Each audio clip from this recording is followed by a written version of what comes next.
Hello दोस्तों, आज मैं कॉन्सेप्ट क्लासेस में आप लोगों को रियल नंबर के एक्सरसाइज 1.2 का पर मैं 1.2 लेके आया हूँ, जो क्या है अंकगणितीय की आधारभूत प्रमेय, मतलब fundamental theorem of arithmetic. Fundamental theorem of arithmetic ये कहता है कि किसी भी प्राइम नंबर को उसके किसी भी भाज्य संख्या को उसके अभाज्य संख्याओं के गुणनफल के रूप में लिख सकते हैं। किसी भी भाज्य संख्या को उसके अभाज्य संख्याओं के गुणनफल के रूप में हम लोग लिख सकते हैं। अर्थात किसी भी भाज्य संख्या को हम लोग प्रत्येक भाज्य संख्या को अभाज्य संख्याओं के घातों के गुणनफलों के रूप में लिख सकते हैं। यानी कि जो भी भाज्य संख्या होंगे उनके अभाज्य संख्याओं के गुणनफलों के घातों के रूप में लिख सकते हैं। जैसे कि कोई भाज्य संख्या मान लेते हैं 16 है, या फिर ये 16 ही देते हैं। 16 का क्या होगा 2 गुणे 2 गुणे 2 गुणे 2, यानी कि इसको हम लोग लिख सकते हैं 2 क्या है अभाज्य है, लेकिन 16 क्या है भाज्य है, तो 2 के पावर कितना लिख सकते हैं 4 लिख सकते हैं। यानी कि किसी भी भाज्य संख्या को उसके अभाज्य संख्याओं के घातों के गुणनफल के रूप में हम लोग लिख सकते हैं। यही क्या है अपना फंडामेंटल थ्योरम ऑफ अर्थमेटिक, या फिर अंकगणितीय की आधारभूत प्रमेय। या कोई और नंबर लेते हैं 120 लेते हैं। 120 का जब हम लोग निकालेंगे तो क्या आएगा, देखिए कैसे निकालते हैं हम लोग। 120 60 होगा, 2 30 होगा, 15 होगा, फिर 3 से 5 होगा, फिर 5 होगा। इसको हम लोग ट्री मेथड भी करते हैं। जैसे देखिए इसे 120 है, 2 से काटा, 2 यहाँ लिखते हैं, क्या बचा यहाँ पे 60 बचा, फिर इसको काटते हैं, फिर काटेंगे 2 से कटेगा 30 बार में, फिर 2 से कटेगा 15 बार में, फिर 15 को काटेंगे किससे कटेगा 3 से कटेगा 5 बार में, 5 किससे कटेगा 5 से ही कटेगा, नहीं छोड़ सकते हैं हम लोग। या फिर क्या सकते हैं 5 गुणे 1, यानी कि इन सबको हम लोग क्या कहते हैं ये प्राइम फैक्टर हो गया। यानी ये क्या क्या है 2 गुणे 2 गुणे 2 गुणे 3 गुणे 5, यानी कि 2 कितने बार आया है 3 बार, 2 में पावर 3 हो गया, गुणे 3 और 5। यहाँ पे हमने 120 क्या है 120 क्या है एक भाज्य संख्या है। 120 क्या है भाज्य संख्या है, जबकि 2 अभाज्य है, 3 भी अभाज्य है और 5 भी अभाज्य है। अर्थात किसी भी दिए गए भाज्य संख्याओं को उसके अभाज्य संख्याओं के घात के गुणनफल के रूप में लिख सकते हैं। इसी को फंडामेंटल थ्योरम ऑफ अर्थमेटिक कहते हैं। इसके बाद से एक और फार्मूला आता है आप लोगों का,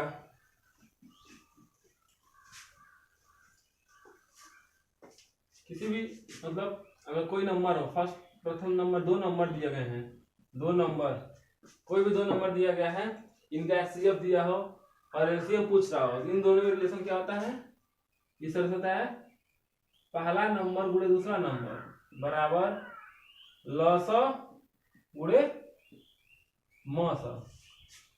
अर्थात कह सकते हैं अगर कोई भी 2 नंबर दिया है और उसका कोई एचसीएफ या एलसीएम दिया हो, तो हम लोग किसी भी नंबर का उन दोनों नंबरों का मौसा निकाल सकते हैं। अर्थात फर्स्ट नंबर या कह सकते हैं फर्स्ट नंबर में second number equal to LCM into HCF, ये आपका एक फार्मूला होता है, LCM into HCF first number. या फिर कह सकते हैं 2 संख्याओं गुणनफल, 2 संख्याओं का गुणनफल बराबर क्या होता है एचसीएफ या एलसीएम, में कोई भी लिख सकते हैं, एलसीएम इनटू एचसीएफ। ये आपका क्या होता है 2 संख्याओं के गुणनफलों का फार्मूला हो गया। यानी कि कोई भी 2 संख्या, एक ही संख्या दिया हुआ हो, चाहे 2 संख्या दिया हो, चाहे 2 संख्या गुणनफल दिया हो और एलसीएम दिया हो, एचसीएफ पूछ रहा हो, तो इसकी जगह हम रख करके क्या कर सकते हैं एचसीएफ निकाल सकते हैं, या फिर एलसीएम निकाल सकते हैं, या फिर केवल 2 नंबर दिया हो, मान लीजिए 5 दिया हो और 8 दिया हो, कह रहा है इसका एचसीएफ और एलसीएम दोनों निकालिए, तो हम क्या कर सकते हैं इसका एचसीएफ निकालेंगे, एचसीएफ क्या होगा जो भी हो, फिर एलसीएम भी निकाल सकते हैं इसके मेथड से, और ये दोनों फार्मूला हो गया। इसलिए अब लेते हैं क्वेश्चन पहला है आपका एनसीईआरटी का एक्सरसाइज नंबर 1.2 का पहला क्वेश्चन आपका ये है कि प्राइम फैक्टराइजेशन के, यानी कि आपका पहला क्वेश्चन क्या है, निम्नलिखित संख्याओं के अभाज्य गुणनखंडों के रूप में क्या करना है निरूपित करना है या फिर लिखना है। जैसे एक पहला क्वेश्चन दिया हुआ है 140, 140 को क्या करना है, अभाज्य गुणनखंड के रूप में हमको लिखना है इसे। तो इसको हम लोग देखिए ट्री मेथड से करेंगे। 140 को ऐसे लिख लेंगे, 140 2 से कटेगा कितने बार में, 70 बार में। फिर 70 2 से कटेगा कितने बार में, 35 बार में। और 35 किससे कटेगा, 3 से तो कटेगा नहीं, 5 से कटेगा कितने बार में, 7 बार में। और ये हमारा 7 किससे कटेगा, 1 से कटेगा। यानी क्या हो गया, ये आपका 140 जो है इसका क्या आ गया, 2 गुणे 2 गुणे 5 गुणे 7, यानी कि 140 का जो हो गया क्या, 2 पावर 2 गुणे 5 गुणे 7। ये आपका क्या हो गया, ये दिए गए प्राइम नंबर का सॉरी भाज्य संख्या का अभाज्य गुणनखंड हो गया। आपका पहला क्वेश्चन, पहले क्वेश्चन का पहला क्वेश्चन ABCD दोनों जो भी दिया हो वो क्वेश्चन क्या हो गया। दूसरा क्वेश्चन पढ़ा लेते हैं थोड़ा सा। 156 इसको छोड़ रहे हैं, 3825 ले रहे हैं। दूसरा तीसरा क्वेश्चन है 3825। पहले तो चेक करेंगे 3 से कटेगा कि नहीं कटेगा। 3 से क्या कटेगा, यार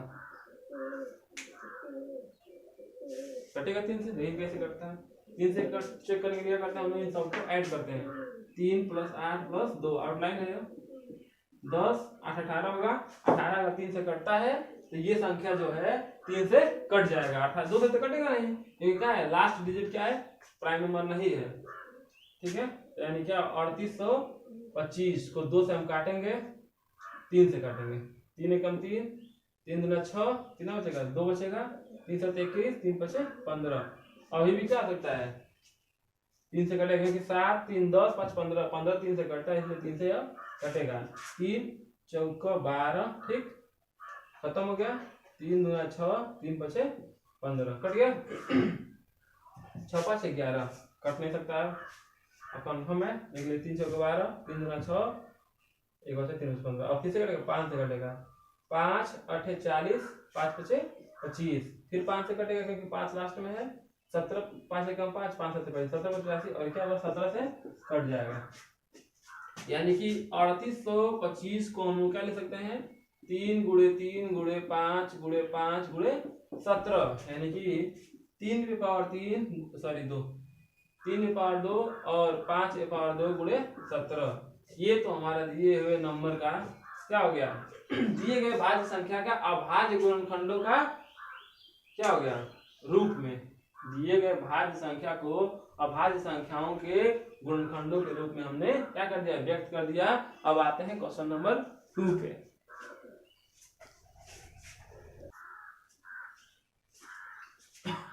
क्वेश्चन नंबर 2 आप लोगों को दिया हुआ है कि जो निम्नलिखित क्वेश्चन जो दिया गया है उसका HCF निकालना है और LCM निकालना है, और जांच करना है कि इन दोनों संख्याओं का जो गुणनफल होता है इनके LCM और HCF के गुणनफल के बराबर होता है कि नहीं होता है।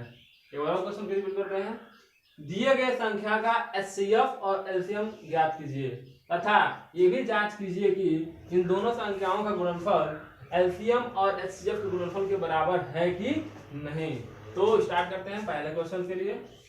तो यहाँ पर कोई भी मेथड नहीं दिया हुआ है, आप किसी मेथड से इस क्वेश्चन को कर सकते हैं। तो सबसे इजी मेथड हम लोग लेते हैं, भाग दीजिए। इसका क्या करेंगे हम लोग, क्या करेंगे, HCF निकालेंगे। HCF करेंगे, सबसे छोटा कौन है, 26 है। 26 क्या है, छोटा है, यानी 91 क्या है, बड़ा है, इसलिए हम लोग भाग विधि से लेते हैं। 91 क्या होगा, यह 25 कैसा होता है, 4 बने 3 बन जाएगा। तो 3 से 18 का 8, 1 बचा, 3 6 7, 11 में 3 बचेगा यह, और ये कितना बचेगा, 1 बचेगा। फिर यहाँ पे 26 लेंगे, कितना हो जाएगा यह, भाग 2 बार 26, यानी क्या हो गया, ये क्या हो गया आपका HCF हो गया। ये क्या हो गया आपका HCF, यानी कि लिखेंगे 26 और 91 का HCF कितना होगा, 13। ठीक है, इसलिए LCM बराबर क्या होता है, LCM बराबर हो जाएगा पहला नंबर गुणे दूसरा नंबर बटे, इसलिए क्या हो जाएगा HCF। ठीक, अर्थात LCM is equal to first number कितना है दोस्तों, 26 गुणे 91 बटे HCF कितना है 13, 13 से 2 बार में कट जाएगा, या 13 दूना 26। एलसीएम इस पर कितना आ गया 2 गुणे 91, यानी कि एलसीएम आपका कितना आया 2 एक कम 2, 2 9 18, यानी कि क्या एलसीएम आपका इतना आ गया और एचसीएफ कितना है 13। अब हम लोग क्या करेंगे इस क्वेश्चन को जांच करेंगे। क्या जांच करेंगे, यानी क्या होता है पहला नंबर गुणे दूसरा नंबर, क्या होता है पहला नंबर गुणे दूसरा नंबर बराबर एलसीएम गुणे एचसीएफ। तो पहला नंबर कितना है 26 है गुणे 91 है बराबर एलसीएम कितना है 182 है गुणे एचसीएफ कितना है 13 है। हम लोग गुणा करेंगे 26 का गुणा करना है 91 में, तो देखिए कैसे करेंगे 1 छक्के 6 और कर लीजिए 1 छक्के 6 1 2 6 9 54 का 4 5 8 6 9 18 अपन 23 10 का 0 अब 5 6 260 26 का 6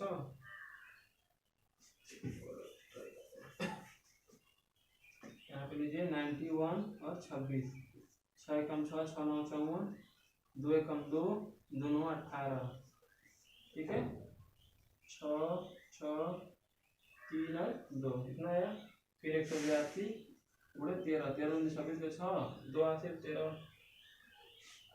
3 और 6 3 और 24 का 4 2 8 3 कम 3 2 6 2 8 1 6 6 14 4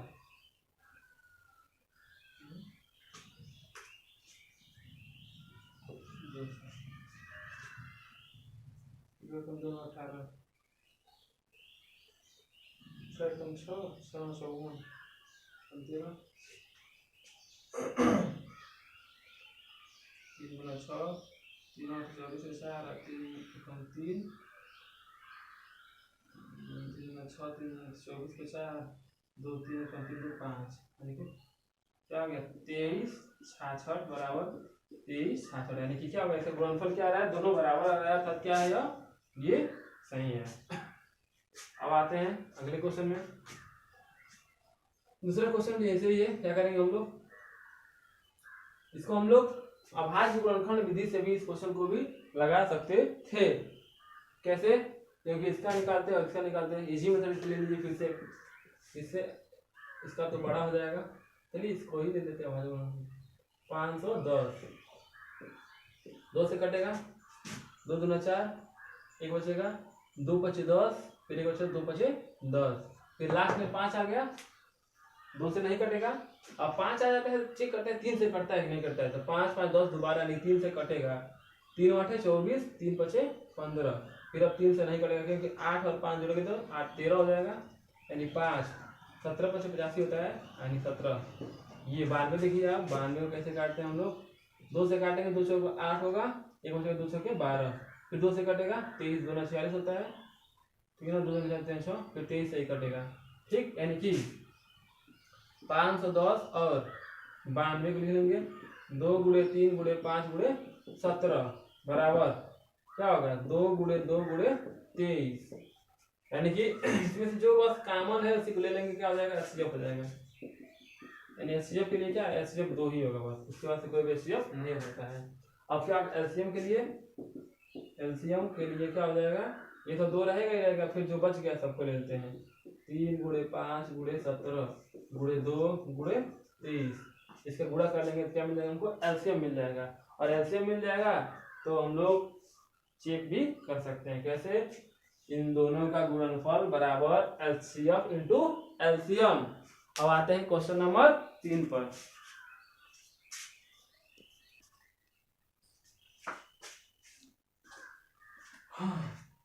तीसरा प्रश्न आप लोगों का, अभाज्य गुणनखंड विधि द्वारा एचसीएफ और एलसीएम ज्ञात कीजिए, जो नीचे क्वेश्चन दिए गए हैं। अर्थात आप लोगों के बुक में एक क्वेश्चन दिया गया है कि find the HCF and LCM with prime factorization method, find the following numbers, sorry देखते हैं, दिए गए संख्याओं का अभाज्य गुणनखंड विधि द्वारा एचसीएफ और एलसीएम ज्ञात करना है हमको। तो पहला क्वेश्चन को लेकर के देखते हैं। पहला क्वेश्चन क्या है, 12 और 15, 12, 15 और 21 का, 12, 15 और 21 का क्या निकालना है हमको? एचसीएफ और एलसीएम निकालना है अभाज्य गुणनखंड विधि द्वारा, प्राइम फैक्टराइजेशन मेथड द्वारा। अभाज्य गुणनखंड विधि क्यों किया जाता है? क्योंकि दिए गए प्राइम नंबर को मतलब अभाज्य में लिखते हैं हम लोग, ठीक है। दिए गए संख्याओं को प्राइम नंबर को प्राइम नंबर में लिखते हैं, इसलिए क्या कहते हैं उसको हम लोग अभाज्य गुणनखंड विधि करते हैं।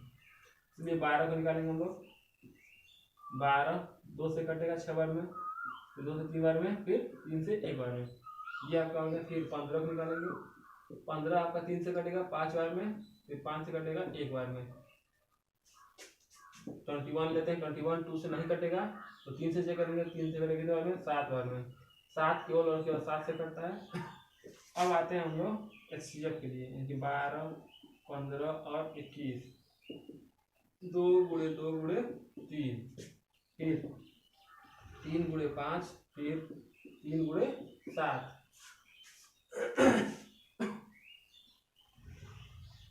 इस संख्या का एचसीएफ क्या होगा? 3 तो होना चाहिए, सॉरी 3 बचा यहाँ पे, यहाँ पे क्या है? 3 है, 3 पर 3, ठीक है ना। इन तीनों में जो कॉमन होता है उसको हम क्या कहते हैं? एचसीएफ कहते हैं। यानी कि एचसीएफ कितना हो गया आपका? एचसीएफ बराबर हो जाएगा 3। आते हैं एलसीएम में। एलसीएम में पहले तो कॉमन है इसको लिख लेंगे, अब जो नहीं कॉमन है, दो नहीं कॉमन है, इसको भी लिख दीजिए, 2 गुणे 2, फिर 5 बच गया है 5, फिर 7 बच गया है, इसको भी लिख दीजिए। अब देखिए गुणा यहाँ करते हैं, 7 5 कितना? 70, 70 70, 70 गुना 140, अच्छा बोलते हैं 42, कितना है? 420 क्या हो गया आपका? इस नंबर का, इन तीनों नंबर्स का क्या हो गया? एलसीएम हो गया, ठीक। यानी कि दिए गए संख्या का अभाज्य गुणनखंड विधि द्वारा हम लोगों ने एचसीएफ और एलसीएम निकाल दिया। देखिए कैसे, यहाँ पे एचसीएफ 3 आ गया, एलसीएम 420 आ गया। अब आते हैं क्वेश्चन नंबर 2 पे। क्वेश्चन नंबर 2 में आपको यहाँ दिख रहा है 17, 23 और 29 तीनों ही क्या है? प्राइम नंबर है, जिनका क्या लिख सकते हैं? 17 को हम लिख सकते हैं 17 गुणे 1, ठीक। 23 को भी वही कर सकते हैं, 23 गुणे 1, फिर 29 को भी वही कर सकते हैं, 29 गुणे 1, यानी कि इसको करते हैं। सब में क्या कॉमन है? 1 कॉमन है, यानी कि एचसीएफ कितना हो गया आपका? 1 हो गया। एलसीएम क्या होगा दोस्तों? एलसीएम इक्वल टू क्या होगा? 17 गुणे 23 गुणे 29, आप गुणा कर देंगे, जो आंसर आएगा वो क्या होगा? इसका एचसीएफ होगा। अब आते हैं क्वेश्चन नंबर 4 पे। कह रहा है यदि एचसीएफ 306 कामा 657 बराबर 9, 657 बराबर 9 हो तो एलसीएम 306 कामा 657 क्या होगा? ज्ञात कीजिए, ठीक। क्वेश्चन नंबर 4 है यह। क्वेश्चन नंबर 4 क्या है आपका? कह रहा है कि यदि एचसीएफ 306 कामा 657 बराबर 9 हो तो इसका एलसीएम ज्ञात कीजिए। लिखने का तरीका अलग है बस, यानी कि 306 और 657 का एचसीएफ कितना है? 9 है, यानी कि इन दोनों नंबरों का एचसीएफ दिया 9 है, पूछ रहा है इसका एलसीएम कितना होगा। बहुत ही इजी क्वेश्चन है, जिसको हम लोग जानते हैं। एलसीएम बराबर क्या होता है? सॉल्यूशन एलसीएम बराबर आपका होता है, एलसीएम बराबर होता है पहला नंबर गुणे दूसरा नंबर बटे एचसीएफ, ठीक। यानी कि पहला नंबर कितना है? 306 है, दूसरा नंबर कितना है? 657 है, और एचसीएफ कितना है? 9 है। 9 से काट दीजिए किसी को भी, 9 पचे पता 9 छोटा होगा, 9 से 63 होगा, 2 बचेगा, 9 से 63, ठीक है। कितना बचा? 2 बचा, 9 3 27, यानी कि 306 में हम लोग 73 से गुणा कर देंगे तो क्या मिल जाएगा? एलसीएम मिल जाएगा। ले लीजिए 306 गुणे 73, 3 छके 18, 3 त्रिके 9, 7 छके 42, 7 त्रिके 21, 8 3 3 और ये दो दो, यानी कितना है 22 33 8, ये आपका कितना आ गया एलसीएम आ गया। ठीक है, ये आपका क्या आ गया एलसीएम आ गया। यानी कि चौथा क्वेश्चन ये कह रहा था कि HCF of 306 657 is 9 then find LCM of this number. यानी कि दिए गए नंबर अगर HCF 9 हो तो दिए इस नंबर का क्या होगा एलसीएम कितना होगा। बहुत ही इजी क्वेश्चन था। हम लोग जानते हैं कि एलसीएम बराबर होता है फर्स्ट नंबर पे दूसरा नंबर बटे HCF, इसलिए हमने पहला नंबर रख दिया फिर दूसरा नंबर रख दिया और बटे HCF, तो क्या निकला हमारा एलसीएम हमारा निकल गया। थैंक यू दोस्त, thanks for watching. If you like this video then subscribe and share to more your friends.